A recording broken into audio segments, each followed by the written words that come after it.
So I just like pulled up the stats. I don't really look at them, but it adds a little perspective. In December of last year, I had 1,114 subscribers, according to Social Blade, which is apparently what you use to track that stuff. I averaged 18 viewers on Twitch in December of last year. This has happened fast, dude.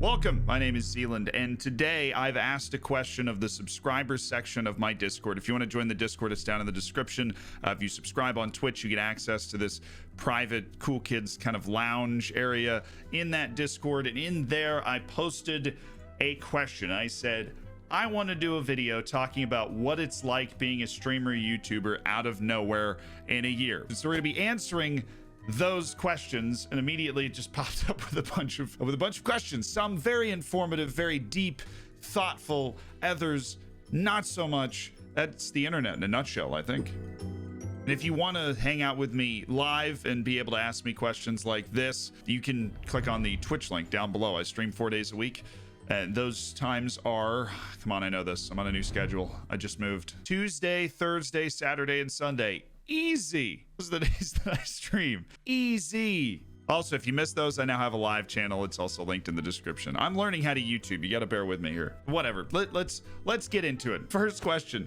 has anyone ever walked in on you while streaming? My mom's walked in on me all the time. How does it feel having rised in popularity so quickly?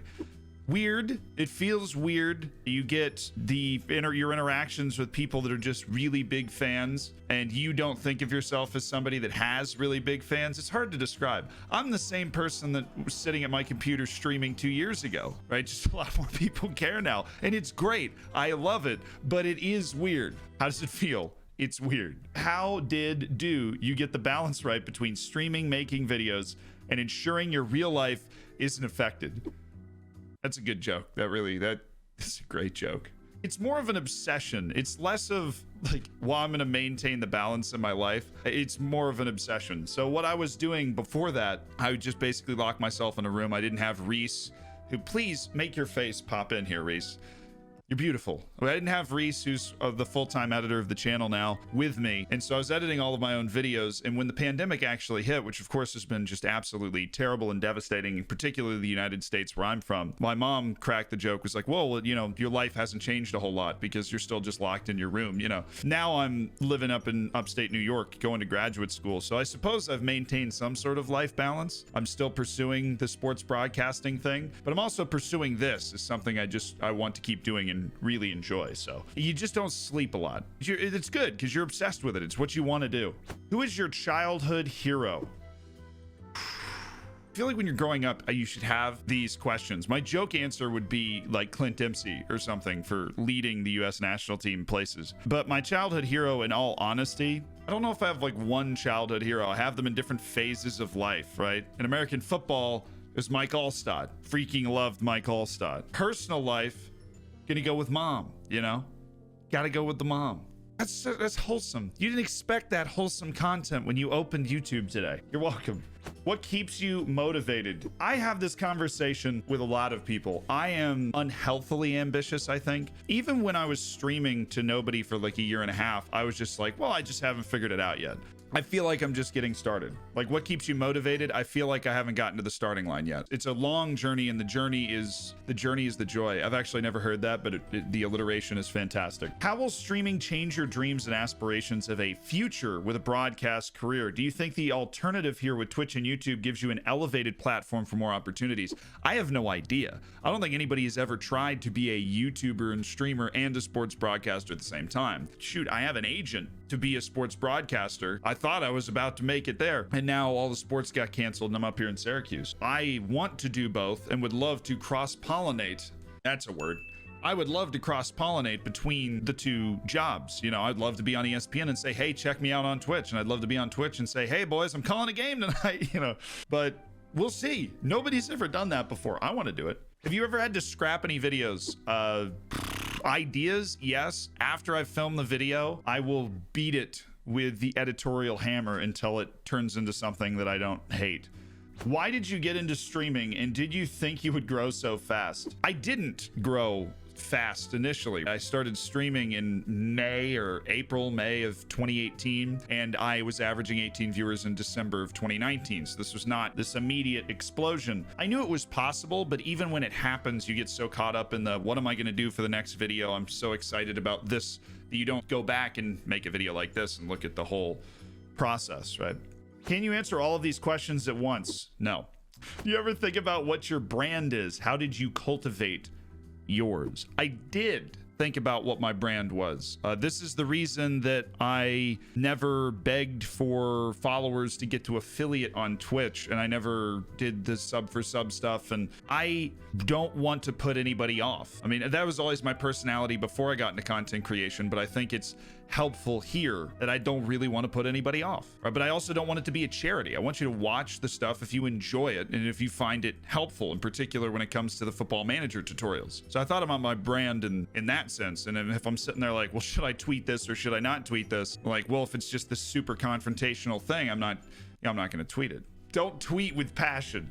Any unexpected drawbacks to streaming or unexpected benefits? Unexpected benefits, the entire profession. I like it when you spend your whole life gaming, and then all of a sudden every time you turn your computer on to game, 400 people will show up and hang out with you. It's more like 3,000. It's just 400 are there at any given time. That's insane. Very hard to wrap your mind around. Any unexpected drawbacks though? I did at one point completely lose touch with the outside world. I think I only lived on the internet. I think I've come on the other side of that now, but I do think getting lost in the grind mentality is just a terrible idea. Unless you're going pro in a game, it's a terrible idea.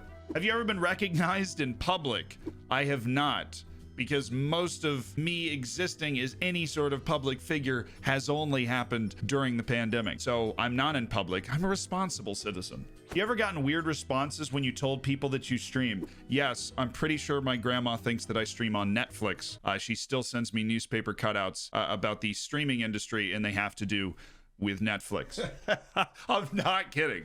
I'm actually not kidding. She's lovely. She cares. She's very excited for me. Has no idea, despite my best efforts, what I'm actually doing. But people are generally receptive to it. I think they don't believe you.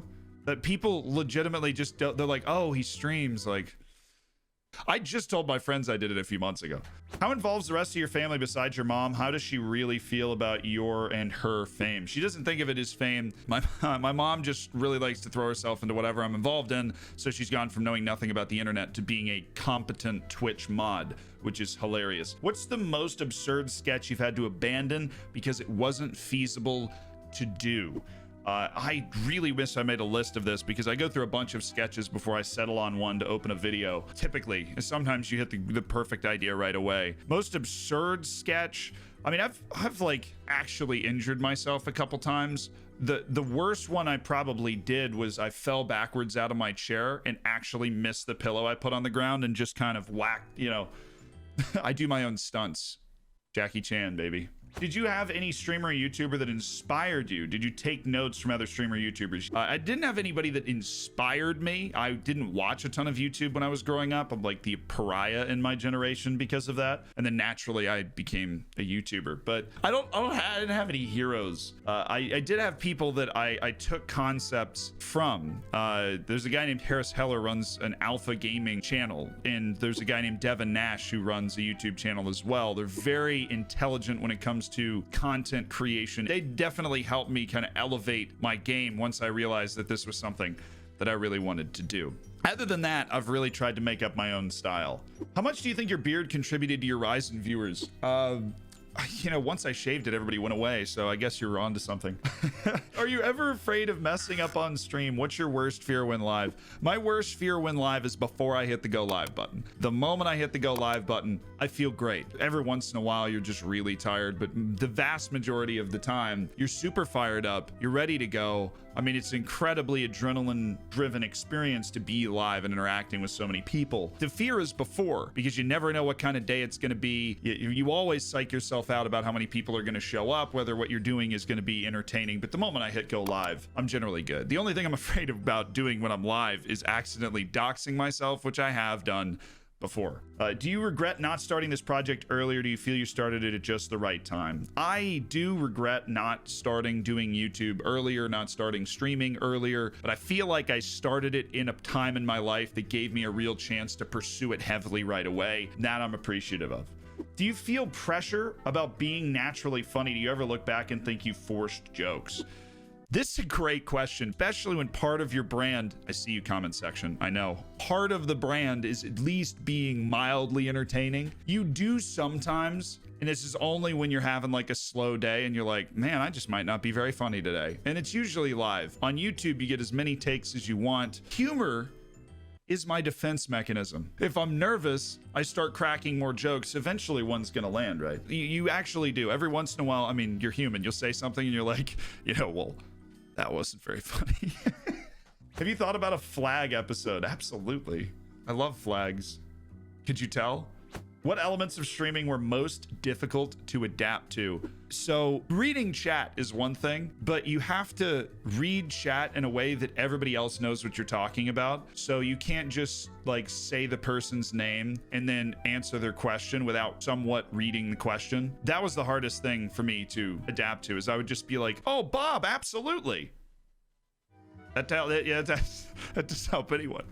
Do you have a favorite stream moment? Like, my favorite stream moment was the 24-hour stream. We did a 24-hour stream and I actually scheduled it. Most organized I've ever been. And we talked to the different groups of people that had helped make me kind of who I am now when it comes to streaming and YouTube. Talking to each one of those groups of people was just really, really cool. Their first impressions, of me, our interactions, kind of the story of that just haphazard career that I'd had so far. That was a really cool thing for me. You guys seem to enjoy it, but for me personally, that was just like this really cool welcome to this new age sort of experience. I hate 24-hour streams, by the way. What's the most memorable comment you received? I made a tutorial, it was about like set pieces or something. And there's that word that you use to call a cat. All right, I'll tell you it. I got you. So I made this video about set pieces. This dude just came in and just put that word in the comments. And I was like, you have to be on one for that. No, but the kind comments, I read every single comment, whether I respond to it or not. Basically every single comment. And the kind ones, they mean a lot. How do you feel after pressing stop streams? Great question. Tired. I feel tired. You usually sit at the desk for like 10 minutes, then eventually you get up. It's a weird feeling though, because you go from being in front of 500 people to now no one. Do you really fry bananas? No, I have in the past, but not regularly. How good does your internet have to be? What is your setup? So most of my setup is available on stream when you do ! gaming PC, ! streaming PC. I have an A5100 Sony camera, which I got 5 months ago and has been fantastic. The internet doesn't have to be that good. The internet has to be consistent. That's the misconception. For recording and YouTube and stuff, it doesn't matter. Do you remember the time your editor beat you in a Football Manager tournament before he was your editor? No. Is it true you had an open top bus parade when you won the Streamer Showdown? Yes. Yes, I did. It was great.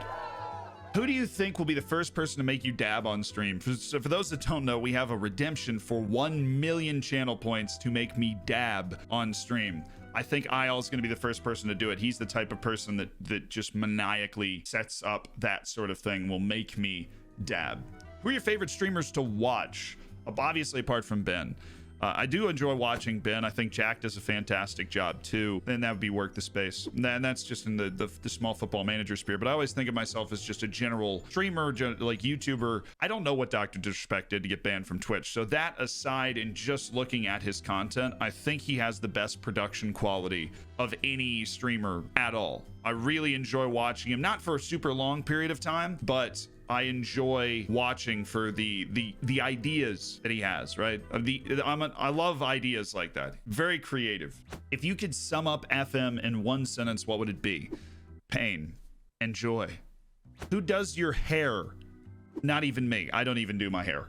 Good question. Who's your favorite African foot soccer ball team? Excellently worded question. 11 Men in Flight. They are a team in Eswatini. Great name. How do you go about explaining Twitch to family and friends who don't know anything about it? It's hard to just say, I play video games and people pay to watch. And then they're like, well, do they have to pay to watch? And I'm like, no. And then they just kind of look at you like crickets. And that's basically the whole conversation. I think they kind of understand it.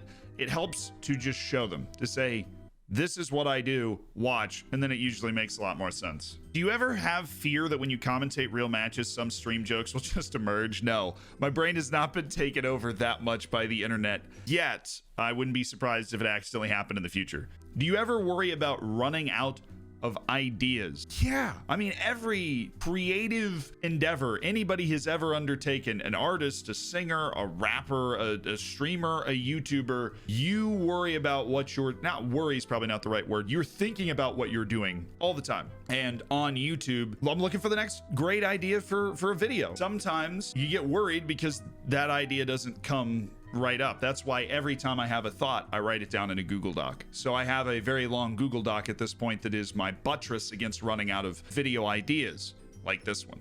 Where would Zealand be if he continued playing professionally? I would have gone on trial with Ararat, Yerevan, and Armenia. I probably would have failed to secure a contract, and I would probably be in largely the exact same place. Will we ever see an in real life Zealand playing footy video? Yes, it's already in the works. See you next time. That was the last question. Thank you guys for the questions. I will see you on stream. Stay beautiful.